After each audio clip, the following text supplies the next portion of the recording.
The UFC, we get the fights we want to see. These are the fights we want to see. Boxing, we don't get them. It's just there's always some roundabout reason. And I'll get into I blame Floyd Mayweather for ruining boxing. I really do. Before he came along, we had guys like Sugar Ray Leonard, Oscar De La Hoya, and all those guys. They stepped up and fought the best out there. Who's the best opponent? Let's make it happen. That's who we're fighting. Then you get Floyd Mayweather coming in, and he starts picking and choosing, making all his decisions, fighting guys out of their prime, not fighting the guys when he's supposed to, and he started that narrative, and people are catching on to that. Now the big stars of boxing are following suit. They think they can do that, and it's ruining the sport. Yeah, it is. I think the sport's shot. I can't watch it. I don't give a damn about a lot of it. And I'm not even gonna sit here and fault you for it. I'm just a loyal soldier, and I'm gonna be with boxing till the end. Even though I know it's a broken system, I'm still going to try. Yeah, it's unfortunate, man. The good news is, too, we've got some football on the horizon as well. You got some pretty good games coming up tonight as far as preseason goes. I like to see, especially week 2, you see a couple guys that shined a little bit in week 1. Did anybody jump out at you at all? No, I saw enough headlines. I did watch a little of that Dallas-St. Louis game. I did see enough headlines about how Dak Prescott is the future of the Cowboys after one preseason game. And it's just – my point is it's just so hard to tell anything after one preseason game. The kid looked good. Fair to him, he looked good. But yeah, he did. Let's take all things into consideration. Actually, the only thing to take into consideration is it's one fucking preseason game. Yeah, no, I get you. It's cool your Jets, man, and there's nothing about it. It's vanilla defenses, vanilla offenses. I get it, but Dak Prescott, when he made the throws, he put things on the money. But the reads are different. Everything is different. The defenses are not throwing a bunch of different things at you. It's a different scheme in the preseason. It's not nearly as exciting. It's not nearly as difficult. Now, if he comes out there and were to do that week 2 after Romo gets tackled once and his season's over, if he does that, then I get it. Let's give Dak Prescott a little bit of time. But for all intent and purpose, he was a kid who really grasped what they asked him to understand. This is what he was told to do. He had no problem with any of it. Granted, his progressions may have been 1-2 throw. He looked but he good. handled it all exceptionally well. He looked from what the eyes can see, do the eye test, he looked good. The kid looked good in the pocket. He's athletic as hell, but it's one preseason game. And yeah. Well, let's talk a little bit about that game too. Number 1 overall pick, Jared Goff. Mm-hmm. He looked good. There's been some speculation that the newly formed LA Rams kind of screwed up. They might have. I mean, it's very early. It's very early and hard to say, but I've heard all kinds of training camp chatter and whispers, and it's just everything I've heard is there's not good feedback about this kid. I watched his entire outing. He was 4 for 9, 38 yards and a pick. Receivers dropped passes. He had a few guys that had opportunities to make plays. Young guys didn't make the plays. He put the ball on the money, but putting the ball on the money isn't really the question at the NFL level. These kids all have the physical ability to do a lot of the things that are asked of them, but it's how quickly they do them, the decisions they make. Quarterback in the NFL is, to me, about decisions in a lot of ways, and he seemed to really struggle. Tyler Higbee, the tight end, was his best target all night. He was the best target for that team all night, actually. So look, from a fantasy perspective, if you absolutely cannot find a tight end anywhere, don't be afraid to get Tyler Higbee as your backup. He's going to get a lot of looks. He might be a diamond in the rough because they're going to have to look his way. He was the only outlet that Jared Goff had the whole night. Like I said, nobody. I think that would be a guy that you could probably pick up like first or second week on waivers though. Yeah, you might be able to pick him up in round 15 too. He'll be sitting there, I guarantee you. But he actually looked interesting. Dallas, on the other hand, I think they stole Dak Prescott. I do. Again, one preseason game. I'm not going to start. That's about as far. That's about as far as I'm going to take that because that's it. But it was I need to see it. I need to seeing it now. If I see good, strong 4 weeks of Dak Prescott in preseason. Obviously he's not going to start week 1, and they're going to preserve Tony Romo as they should. Tony Romo. If I were the Dallas Cowboys, I don't know if I'd let Tony Romo take one preseason snap. Tony Romo should be wrapped in bubble wrap. Yeah, exactly. kept on the shelf in Saran wrap. Just leave him go. Yeah, leave him there. Preserve that man and let him come back week one. I mean, but here's the thing though. It's good that they're getting Dak Prescott all this work because they're kind of probably whispering to him, look, Tony Romo has a history. He's one bad play away. You need to be constantly ready to go. 2 words, dude. Be ready. Be ready when we call your number. I got to tell you what, though, man. Dez looked really good. Yeah, that's not a surprise to me. Dez is a freak of a human being. Probably dropped off in a spaceship sometime. Just hampered by injury and the fact that Tony Romo wasn't there the whole season. Oh, had everything to do with it. Last year was an abomination. It was just a complete disaster from the start for the Cowboys. I would just chalk that up as nothing, and I don't count that against him at all. Dez looked really healthy, looked really physical, going up, fighting for the ball. Some of these smaller defensive backs, like, I'm sorry, Tampa Bay Buccaneers, you take Vernon Hargreaves. I know Vernon Hargreaves is a special, but just a spectacular athlete out of the University of Florida, but he's like 5'10". These receivers are 6'4", 235 pounds of solid muscle with athleticism. I'm not taking and putting a small little corner on an island with these guys. You cannot do that. We're in total agreement. Now that my Jets dropped Antonio Cromartie, I had to watch Buster Screen try to cover Allen Robinson, and I was sitting there going, you got to be shitting me. Todd Bowles, you are a defensive specialist supposed to be. How do you let this happen? You've got to know that's a mismatch. Speed and athleticism are great, but I'm sorry, this giant physical ability, when you get guys like Dez Bryant who run like the wind, Dez Bryant is a comparable player to a Rob Gronkowski.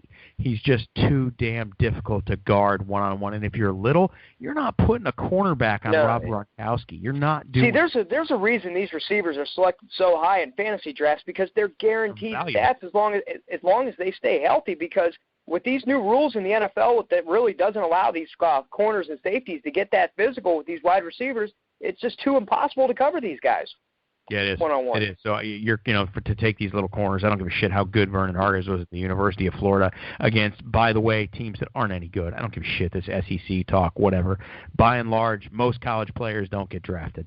Sorry. How many kids get drafted every year? What is it? It's 32 teams by 7 rounds. Are you looking at 230 players?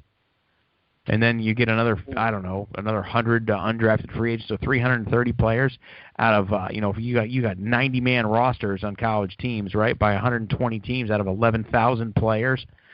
Sorry, quick math, but that's, for the sake of round numbers, that's just crazy. So don't tell me that these guys are it's just, is Vernon Hargreaves going to be any good? Yeah, probably. But is he going to be able to cover it? And I really went off on a sidetrack here, sorry, but I'm doing it anyway. Is he going to be able to cover Julio Jones twice a year? Is he going to be able to cover Kelvin Benjamin twice a year? I don't think so. I actually look forward to those guys beating his ass. They will. So teams will learn to stop taking these. Well, like I said, these new rules, these rules in the NFL that do not allow these guys to get physical like they used to be able to. They don't allow them to get physical. So how do these guys? I mean, how are you supposed to cover a Julio Jones who is 6'5"? With one of those long, crazy wingspans, Dez Bryant, Antonio Brown, who's absolutely blazing fast. Yeah, you know what? Fuck you, man. You just threw water on my fire. You're right. That's the only way you can cover him is with speed. I get it. I get it. But you're right. You're right. The only thing you can do, since you can't get physical with him, is run with him, get up, get the ball down. I get it. It's frustrating to sit and watch some of these things and wonder. Because you're turning in a football game into the Arena Football League with these numbers. Because I watched a game last year. I know these defenses were so terrible, but I watched the New Orleans Saints play the New York Giants. What was that, 52-49 or something like that? I mean, you're gonna turn the NFL into the fucking Big 12, the Pac-12, and the Arena Football League where there's virtually no defense. And for me, I like to watch a good defensive game every now and then. Me too. Defense won the championship again last year. Yeah, it did. 2 great defenses were in the big dance last year. Carolina had a great defense. Denver had a great defense. And those defenses were speedy, but they were very, very physical, too. Very, very physical. But you look at some of the best corners in the NFL, guys like Aqib Talib, guys like Richard Sherman. They rely on physical play. They do. They're big and they're strong. They can run, they can move, but they're big and strong. They're tall. They create some sort of impediment against wide receivers. Look, Tyrann Mathieu is not a big kid. I bet you he's every bit of 5'10". 5'11", but as a defensive back, as a safety, he's got a little bit of ability to look at. Let him roam the field. You know, you tell a kid like Tyrann Mathieu, just go find the ball. Yeah, the guy knows. Natural knows what. Just go get the ball, like a Troy Polamalu used to be, Ed Reed used to be. Just let that guy roam and just let him go find the ball, and he'll get you. And he will. That's a guy who can go get you the ball at any time. You just put him in the conversation with two future Hall of Famers, and I agree with it. He's got some special talent. Let's see what it ends up doing. But there's a reason the Cardinals offered just gave Tyrann Mathieu that much money. He's worth it. Yeah, no, you're right. They did because he's damn good. Let me get to a couple other things I noticed in some preseason stuff last week. The San Diego Chargers, they're a dumpster fire. Mm-hmm. They're an absolute dumpster fire. A little fantasy advice. Keenan Allen's going to get 60 to 80 catches this year. I'm sure he is. He's going to get the looks all day long because there's nobody else on that team. Nobody. I did a show the other day with some friends from Fantasy World Order. Robert, big shout out to you, man. I really enjoyed working with you. It was a lot of fun. We talked. Robert is very high on Keenan Allen, even higher on Melvin Gordon, and I tend to disagree. Keenan Allen, I'm okay with. Melvin Gordon, until that kid finds the end zone in a regular season game, which he didn't through 16 games last year, I don't want to talk about it. I just don't. The only thing I like about Keenan Allen, not so much, I kind of agree with you on Melvin Gordon, but I do kind of like about Keenan Allen and Phillip Rivers is the fact that San Diego's defense is fucking terrible. They're going to be playing from behind a lot. So they're going to be constantly flinging the football and throwing it a lot. And Rivers throws the ball more than anybody in the NFL. Yeah. So that's what I do like. Keenan Allen is he's their best receiver. He's going to get a lot of looks. Yeah, I think between San Diego and the Bears, you're looking at two really bad NFL franchises. I think those two might have a secure lock on 2 and 3 of the 2 and 3 worst overall teams. The 49ers might still be in that one bracket, and they're going to battle that out with the Cleveland Browns. Tough to say.